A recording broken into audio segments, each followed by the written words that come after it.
중국 문헌에 보면 이런 이야기 하나가 있습니다. 민자곤이라는 사람에 대한 이야기입니다. 그가 어렸을 때에 그의 계모가 심성이 고약했습니다. 한겨울이 되면 자기가 난 아들들에게는 두툼한 소물로 옷을 만들어 입히고 전초의 아들인 이 민자곤에게는 솜 대신에 갈대잎을 넣어 만든 옷을 입혔습니다. 그러나 민자곤은 이것을 알고도 모르는 척하며 원망하지 않고 잘 참고 견디었습니다. 그런데 어느 날 이 사실을 알게 된 아버지가 불같이 화를 내고 자신의 후처를 내쫓으려 들었습니다. 그때 민자곤이 아버지에게 유명한 말 한마디 합니다. 아버지 고종하십시오. 어머님이 계시면 아들 하나가 춥지만 어머님이 아니 계시면 아들 셋이 춥습니다. 이 말에 아버지가 감동하고 민자곤의 계모는 크게 뉘우치고 마음을 고쳤다고 합니다. 이후로 계모는 민자곤을 참아들로 생각하고 잘 대하여 주었고 민자곤은 그 계모에게 효성을 다했다고 하는 이야기입니다. 부모에게 효도한다는 것, 모든 행위의 근본입니다. 성경 말씀도 우리에게 그렇게 가르쳐 줍니다. 선교학의 역사를 보더라도 부모를 공경하라고 하는 성경의 말씀을 전함으로 인하여 복음의 확장성을 가져온 선교의 역사의 이야기가 있습니다. 중국에 복음이 처음으로 전래될 때에 선교의 문이 열리지 않았습니다. 중국 사람들이 하나님 나라의 복음을 받아들이는데 참으로 힘든 그때에 마음에 열리지 않게 되자 사람들이 전도지를 뿌렸습니다. 그 전도지에 가장 많이 적히고 그리고 많은 사람이 그 전도지를 받아보고 읽었던 문구는 다름이 아니라 기독교는 효의 종교입니다라고 하는 적힌 전도지였다고 합니다. 전도지는 단순히 기독교는 효의 종교다라고 적힌 것이 아니라 구체적으로 성경의 구절들을 인용해가며 기독교가 효의 종교임을 밝혔습니다. 출애굽기 21장 15절 말씀을 보면 자기 아버지나 어머니를 치는 자는 반드시 죽일지니라 라고 하는 말씀과 출애굽기 21장 17절 말씀이면 자기 어머니나 아버지를 저주하는 자는 반드시 죽일지니라고 하는 이 성경 구절을 놓고 기독교는 효의 종교라고 전하게 될 때에 많은 중국 사람들이 마음의 문을 열고 복음을 받아들였다는 겁니다. 독일의 사회학자인 울리 백 교수가 쓴 책 가운데 사랑의 지독한 그리고 너무 정상적인 혼란이라는 책을 보면 근대와 현대를 나누는 분기점이 있습니다. 근대와 현대를 나누는 데 있어서 여러 가지 사회학적이고 정치적이고 경제적이고 문화적인 면들을 가지고 근대와 현대를 나누지만 이 윤리 교수는 근대와 현대를 나누는 분기점은 다른 것이 아니라 전통적 결속의 단절이 근대와 현대의 나눔의 분기점이 된다는 겁니다. 구체적으로 근대와 현대를 나누는 이 점은 근대의 전통적인 가치를 무시하는 그리고 극단의 이기주의가 시작되는 점, 이게 바로 근대와 현대의 분기점이라는 겁니다. 그러면서 현대가 가졌던 극단의 이기주의에 대하여 이렇게 얘기합니다. 극단의 이기주의가 일어나게 될 때 사람들은 안정감을 잊어버린다는 겁니다. 전통과의 단절이 될 때에 삶의 안정감이 없다는 겁니다. 전통적으로 내려오던 삶의 가치들, 물론 시대의 변화에 따른 삶의 변화도 있어야 하지만 그러나 전통적으로 내려왔던 삶의 가치가 무너지게 될 때에 사람들은 삶의 불안정을 경험하게 된다는 겁니다. 또 하나 있다고 한다면 삶의 이정표가 무너진다는 겁니다. 전통의 가치가 사라지고 극단의 이기주의가 시작이 되면 내가 왜 살아야 되는지, 내가 어디로 가야 되는지, 내 삶의 의미와 목표가 사라진다는 겁니다. 여러분, 삶의 의미와 목표가 분명할 때에 내가 무엇과 어떻게 살아야 될 것인가에 대한 질문에 대한 대답이 나올 터인데 삶의 의미가 목표가 분명하지 아니하기에 이정표의 삶의 진리와 영원성을 사라지게 한다는 겁니다. 또 하나 있다고 한다면 내면의 고향의 상실이라는 겁니다. 우리 안에 전통의 가치가 사라질 때에, 그리고 현대의 극단의 이기주의가 있게 될 때에 내면의 고향의 상실을 가져온다는 겁니다. 마음의 고향이 사라졌습니다. 우리의 삶이 어렵고 힘들고 고생스럽다 할지라도 과거의 추억들을 생각하며 그때의 일을 반추하며 살아가는 삶이 우리네 인생의 여정일진데, 내 안에 전통의 가치가 상실되고 내 안에 극단의 이기주의가 생기게 되면 이 내면적 고향이 상실됐다는 겁니다. 얼마 전에 어린이날 맞이했죠. 가만히 뉴스를 보는데 방종환 선생님의 시기가 나오고 어린이날 동요가 나오는데 왠지 마음이 푸근함을 느낄 수 있었습니다. 옛날에 그 좋은 시기들, 좋은 글귀들, 아름다운 노랫말, 가사들 요즘 좀처럼 듣기가 쉽지 않습니다. 들려오는 것은 맨날 속사포 같은 랩 이야기만. 우리의 마음의 내면의 고향을 가져다 수 있는 향수를 느끼게 하는 그런 모습들은 우리 안에 사라지기에 마음의 여유가 사라졌다는 겁니다. 이게 전통과 현대의, 근대와 전통, 현대의 분기점이 된다. 여러분, 오늘 본문의 말씀을 보십시오. 오늘 본문의 말씀은 한 어버이가 인생의 마무리 시간에 자녀들의 간절한 마음으로 마지막 유언과 같은 말을 합니다. 오늘 본문 4장 3절의 말씀을 보면 나도 내 아버지에게 아들이었으며 내 어머니 보기에는 유약한 외아들이었느니라고 말합니다. 너희도 아들이지만, 너희도 자녀이지만 나도 한때 유약한 자녀였고, 너희에게는 나라는 부모가 있지만 나 또한 어렸을 때에 나를 사랑해준 부모가 있었다라고 이야기하며 귀납적으로 이야기하면서 내 말을 내 마음에 두라, 내 명령을 지키라, 그러면 살리라라고 하며 유언과 같은 이야기를 합니다. 우리가 효라고 얘기하면 여러 가지 많은 정의들을 가지고 효를 얘기할 수 있을 겁니다. 구체적이며 우리 일상의 효라고 말할 때 몇 가지 것들을 가리켜 효라고 얘기합니다. 먼저는 우리의 부모님을 육체적으로 편하게 해드리는 것, 이거 효도한다는 겁니다. 정신적으로 부모의 뜻을 잘 받들어 순종하는 것, 이것 또한 효도입니다. 사회적으로 인격적으로 높은 이름을 얻어 부모에게 좋은 명예를 드리는 것, 이것 또한 효도입니다. 그러나 이러한 것들은 우리가 생각하는 보편적 정의의 효라고 얘기할 수 있습니다. 그런데 오늘 본문의 말씀은 또 다른 하나의 효에 관한 정의를 우리에게 말합니다. 다름 아니라 부모의 말씀을 마음에 두라는 겁니다. 오늘 여기 본문의 말씀이면 내 말을 내 마음에 두라, 내 명령을 지키라, 그리하면 살리라고 하는 것처럼 부모의 말씀을 마음에 둔다는 것, 다름이 아니라 부모의 말씀을 듣는다는 겁니다. 여러분, 사랑의 정의를 가장 잘 나타내는 말이 있다고 한다면 무엇일까요? 사랑합니다라고 하는 것에 가장 적절한 정의와 적절한 행위가 있다면 무엇일까요? 듣는 겁니다. 상대방의 말을 귀담아 듣는 겁니다. 사실이 어떻고 이치가 어떻고 따지지 않고 그저 듣는 겁니다. 귀담아 듣을 뿐만 아니라 그것이 부모의 말이라면 존경하는 마음으로 듣는 겁니다. 이것이 바로 사랑의 표현이요, 이것이 바로 효도라는 겁니다.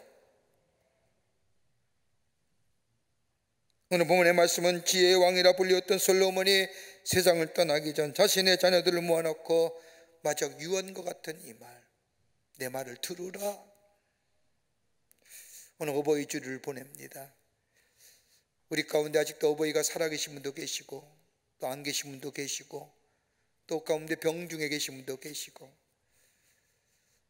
다시 한번 어버이 주를 맞이해서 어버이를 다시 한번 생각하며 그 은혜를 마음속에 간직하며 하나님의 말씀을 우리에게 무슨 말씀으로 어버이를 공경하라고 하는지 함께 말씀을 나누며 은혜 받기를 원합니다. 첫째는 부모를 공경하라는 겁니다. 잠언서의 말씀을 보면 잠언서의 중심의 내용은 두 가지입니다. 하나는 하나님을 경외하라는 것입니다. 하나님을 경외하는 것이 지식의 근본이라고 말씀합니다. 두 번째는 부모를 공경하라는 겁니다. 잠언서에 얘기하는 부모를 공경하라고 하는 것은 부모를 공경하게 될 때에 깨달음이 있을 것이라고 말씀합니다. 많이 배우고 듣고 경험하지만 깨닫지 못한 자는 짐승만도 못하다고 성경은 말합니다. 깨달아야 됩니다. 그러게 깨달음이란 것은 부모를 건강한 자에게 주어지는 은사라고 잠언서는 말합니다. 여러분, 부모와 자녀에 관한 어떤 관계일까요? 단순히 육체의 생산, 육체의 태어남의 관계로 그칠까요? 여러분, 성경은 그렇게 얘기하지 않습니다.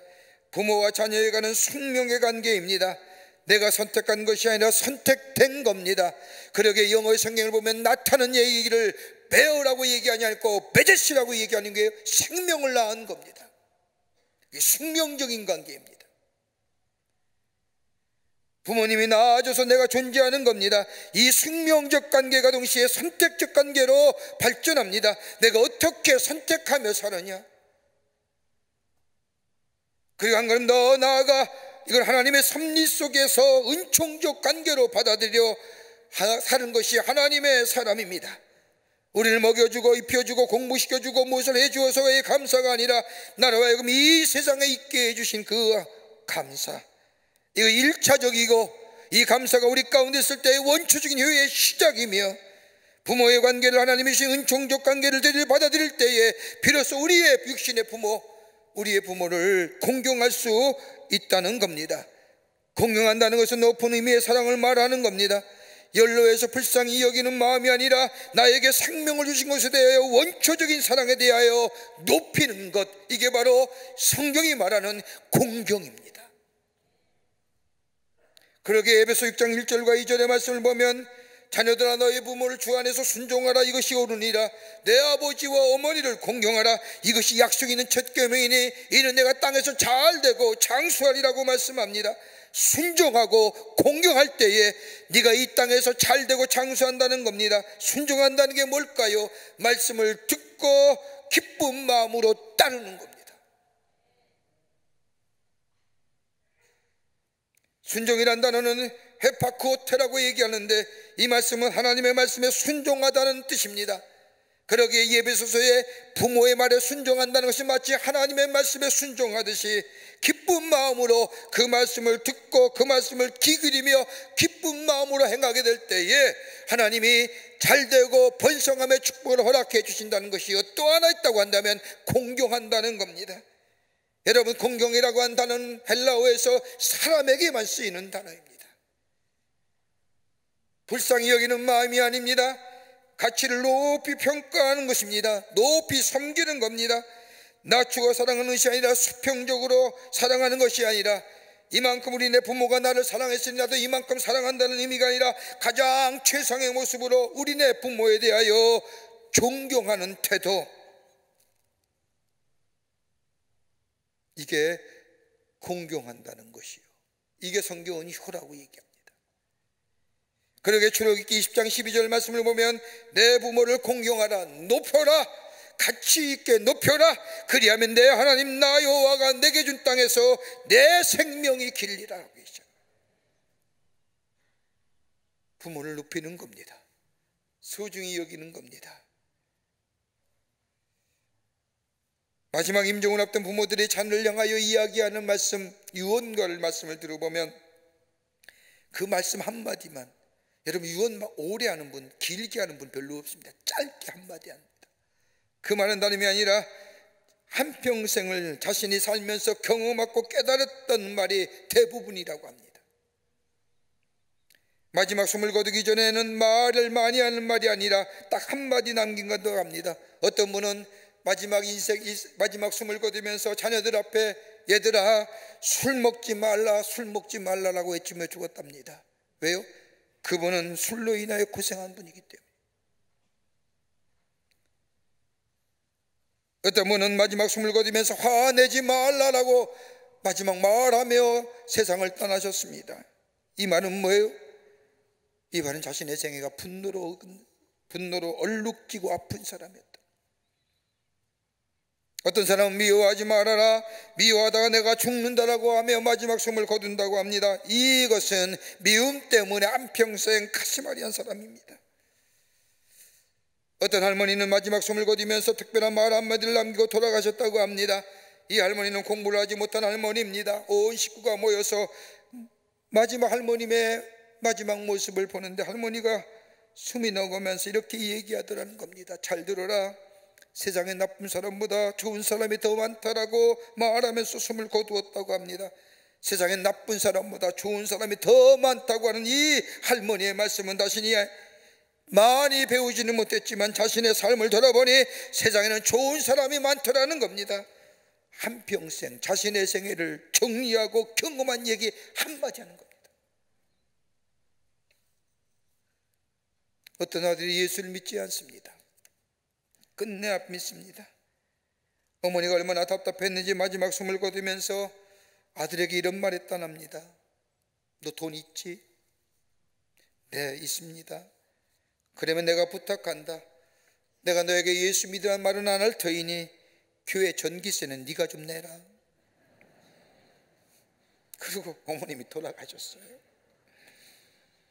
어머니 마지막 유언의 말씀이 이 아들이 지킵니다. 교회 전기세 고지세가 이 아들에게 매달 나갑니다. 어머니의 유언이기에 교회는 안 나가지만 교회 전기세는 꼬박꼬박 냅니다. 그렇게 몇 해 교회에서의 전기세를 내다 보니 이 아들의 마음속에 깨달음이 오는 겁니다. 우리 어머니가 얼마나 답답했으면 이렇게 했을까? 그러면서 나중엔 예수를 믿고 교회를 다니게 되었다는 겁니다. 그 우리네 부모 가치를 높이라는 거예요. 소중히 여기라는 거예요. 그 부모의 말 한마디 귀담아 듣고 내 마음속에 새기며 그 말씀에 따라 그 말 따라 살아가라는 거예요. 뭘 많이 해주고 내가 사회적 지위와 명예가 높아지며 내가 대단한 일을 해서 우리의 비모가 공경하고 효도하는 게 아니라 자신의 일평생 살면서 살아왔던 삶의 얘기 그 한마디 그 말씀 가슴에 새기고 그 말씀을 따라 순종하며 따라가는 인생, 그게 부모 공경하는 거예요. 그럴 때 하나님께서 우리에게 약속하신 대로 땅에서 잘되고 장성함과 번성함의 역사를 우리에게 허락해 주시는 복된 하나님의 백성의 삶으로 살아가게 됩니다. 두 번째는 지혜로운 자녀가 되라는 겁니다. 오늘 잠언서 4장 5절과 6절의 말씀을 보면 솔로몬은 자신의 자녀들에게 지혜를 얻으며 명철을 얻으라. 내 입의 말을 잊지 말며 여기지 말라. 지혜를 버리지 말고 그가 너를 보호하시리라. 그를 사랑하라. 그가 너를 지키리라. 이와 유사한 말씀이 잠언서 23장 23절과 24절의 말씀에 이렇게 기록되어져 있습니다. 진리를 사되 팔지는 말며 훈지혜와 훈계와 명철도 그러할지니라. 의인의 아비는 크게 즐거울 것이요 지혜로운 자식을 낳은 자는 그로 말미암아 즐거울 것이니라. 지혜를 소중히 여기라는 겁니다. 지혜로운 자가 되라는 겁니다. 그러면서 진리를 사되 팔지는 말라고 얘기합니다. 여러분, 참된 진리는 어디서부터 나오는 겁니까? 진리를 알지니 진리가 너희를 자유케 한다는 말씀처럼 참된 진리는 하나님이 되십니다.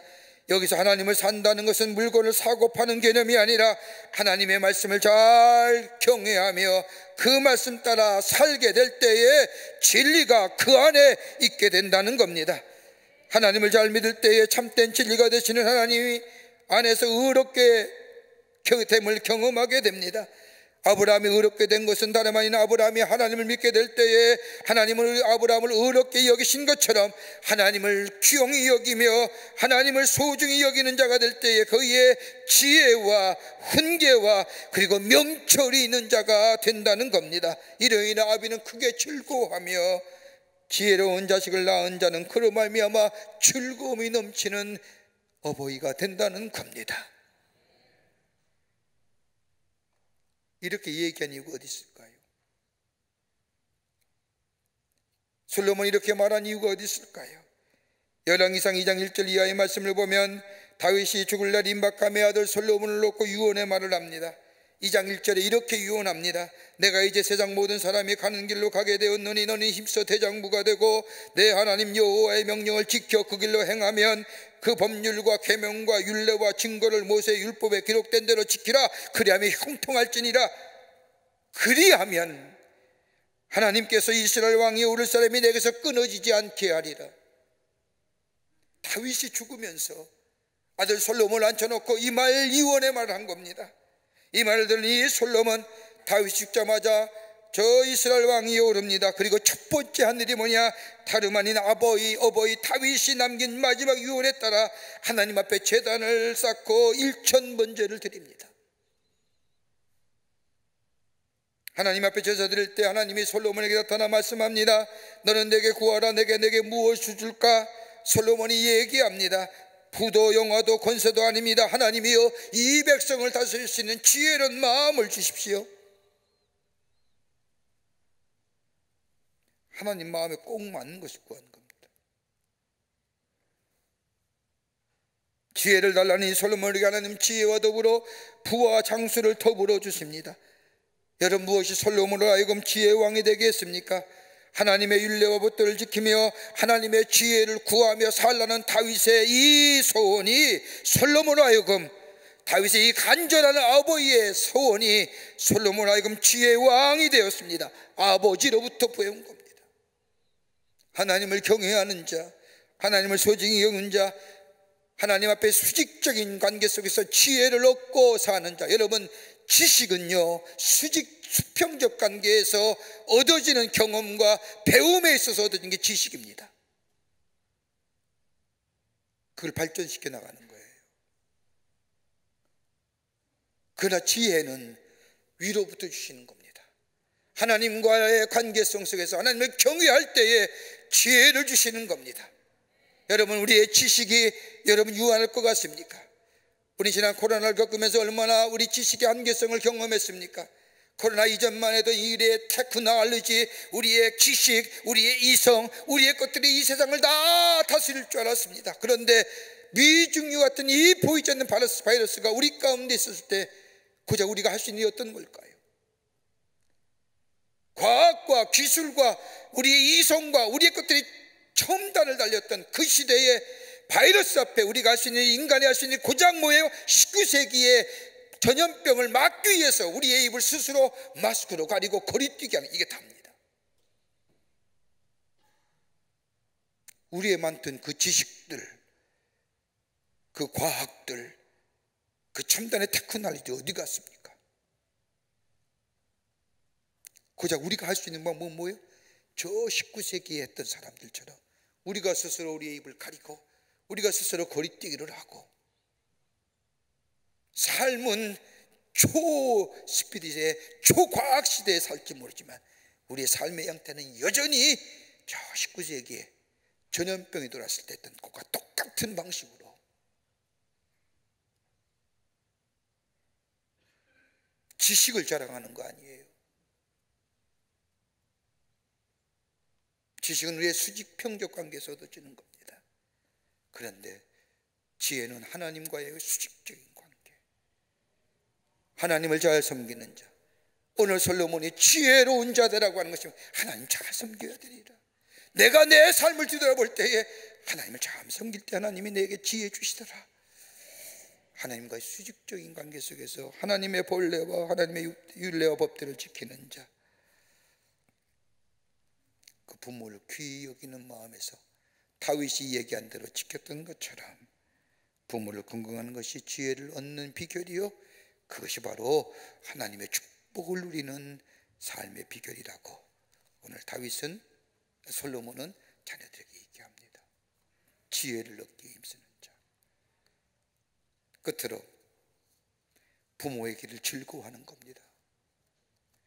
부모의 길을 즐거워하라는 겁니다. 잠언서 4장 8절과 9절의 말씀을 보면, 그를 높이라, 그리하면 너를 높이 들리리라. 만일 그를 품으면 그가 너를 영화롭게 하리라. 그가 아름다운 관을 내 머리에 주겠고 영화로운 면류관을 내게 주오리라 하고 말씀합니다. 인생의 끝자락에서 인생의 여정을 마치는 이 솔로몬 자녀들 향하여 그를 높이라, 그를 품으라. 여기서 말하는 그라고 하는 것은 부모라고 말하기 하지만 엄밀하게 말하면 하나님을 얘기합니다. 하나님을 높이고 하나님의 말씀을 마음에 새기며, 그러면 하나님이 높여줄 뿐만 아니라 영어로운 존재로 아름답고 영어로운 면류관을 주신다는 겁니다. 이렇게 솔로몬이 얘기한 이유가 어디 있을까요? 자신의 삶을 돌이켜보니 하나님을 높일 때 하나님 자신을 높여주시고, 하나님의 말씀을 마음에 새길 때 하나님은 자신을 높여줄 뿐만 아니라 자신에게 지혜 주시며, 하나님을 높이며 그를 품게 될 때에 하나님은 자신을 영화로운 존재로 영화로운 멸관을 씌워주신 삶을 경험했기 때문에, 여러분, 인생을 살면서 가장 복된 인생이 어떤 인생일까요? 여러분, 적어도 우리가 세속적인 가치관으로 얘기하지 마십시다. 돈 많이 벌고 부자 되고 명예 높이고 자기 이름이 천하에 나타나고 이거 얘기하는 게 아니라 내 인생이 복되고 가장 복되고 복된 인생이 어떨까요? 여러분, 나이가 적고 많고 문제가 아니라 사람과 하나님 앞에서 은총과 귀중히 여김을 받는 삶 아닐까요? 여러분, 혹시 여러분 가운데 내가 이 나이에 무슨 은총, 여러분 지금 우리의 삶이 은총 가운데 사는 거 아닐까요? 여러분, 창세기 49장의 말씀을 보면 야곱이 마지막 생애의 마무리 순간에 12명의 아들을 보아놓고 마지막 축복의 기도를 일일이 12명의 자녀에게 해줍니다. 르우벤은 장자였지만 그가 하나님의 보기에 합당하지 않기에 르우벤에게는 장자의 축복을 비는 기도를 안 합니다. 누굴 대신에? 요셉을 합니다. 요셉을 불러놓고 요셉의 머리에 손을 얹고 르 장자의 축복을 비는 축복의 기도를 요셉에게 해주며, 그리고 저 유다에게는 예수님이 나타날 가문으로 축복하며 기도해 줍니다. 그런데 요셉을 축복하며 축복의 기도를 해줄 때에 다윗은, 이 야곱은 뭐라고 얘기해요? 다른 거 얘기하지 않습니다. 자신이 인생을 살면서 경험해왔던 자신의 하나님을 고백하며 요셉에게 축복해 줍니다. 자신이 인생을 살면서 경험했던 하나님, 그 하나님 어떤 하나님입니까? 야곱은 야곱의 하나님, 자신의 하나님을 전능하신 하나님이라고 말합니다.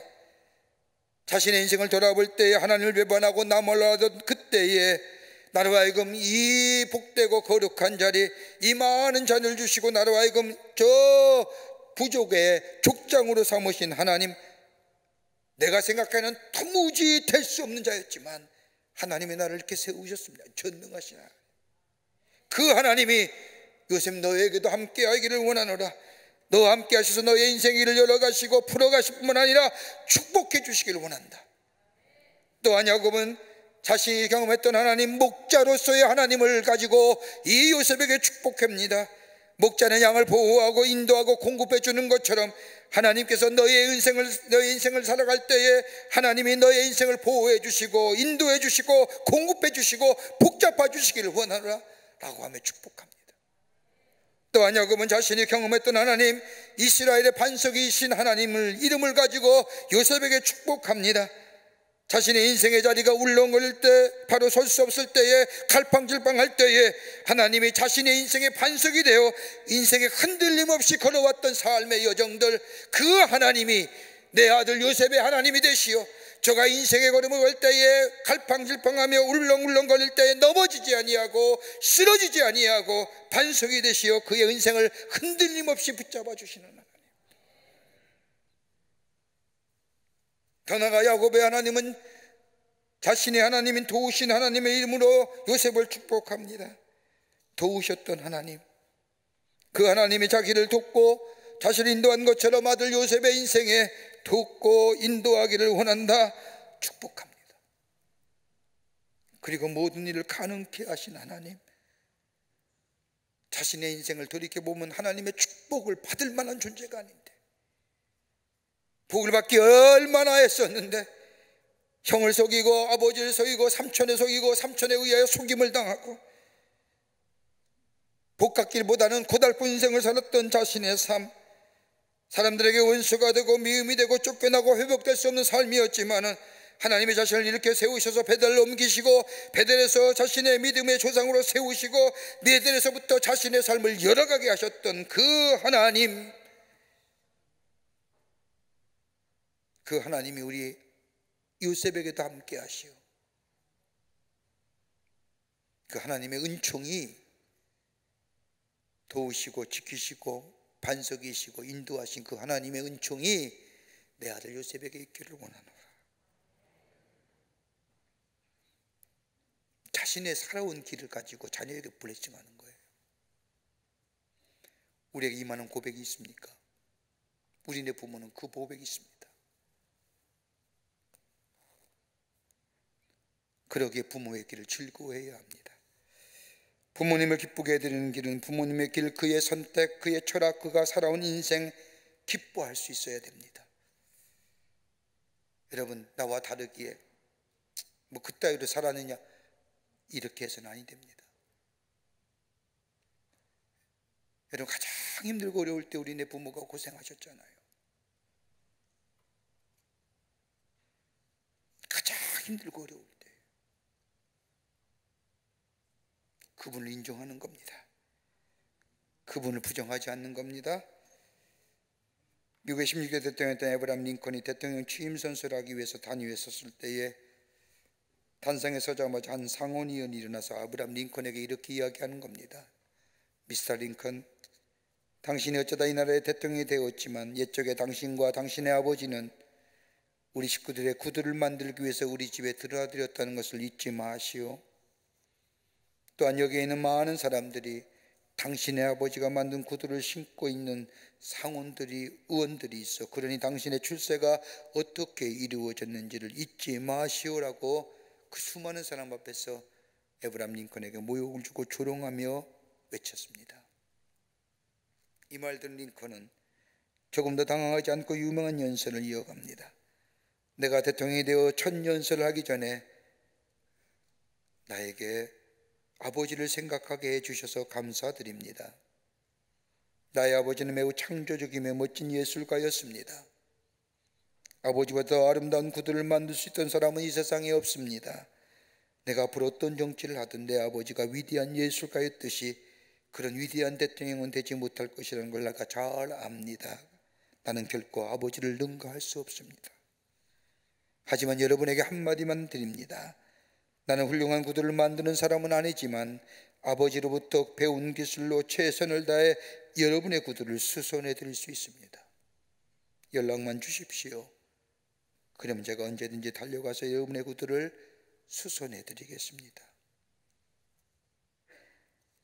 얼마나 멋진 연설입니까? 자신의 아버지를 떳떳하게 자랑하는 겁니다. 내 아버지는 모심이었습니다. 나는 그 모심의 아들입니다.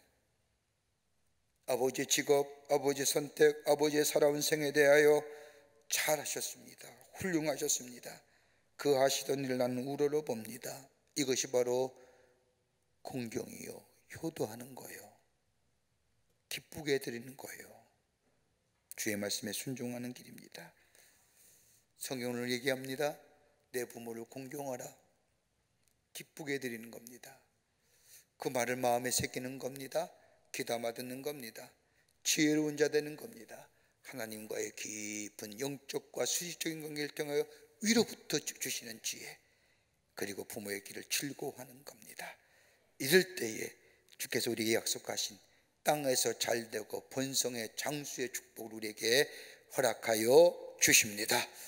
이 은혜가, 이 은총이 여러분과 저 가운데 있어지기를 주의 이름으로 축원합니다.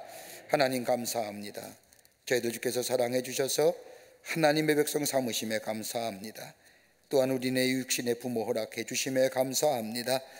오늘 주께서 우리에게 말씀하신 것처럼 내 낳은 육신의 부모 공경하게 하시고 지혜 얻는 자 되게 하시고 부모의 길을 즐거워하는 자 되게 하여 주셔서 이 땅에서 하나님이 신 축복을 누리며 부모에게 효성을 다하는 저희들 되게 하여 주시옵소서.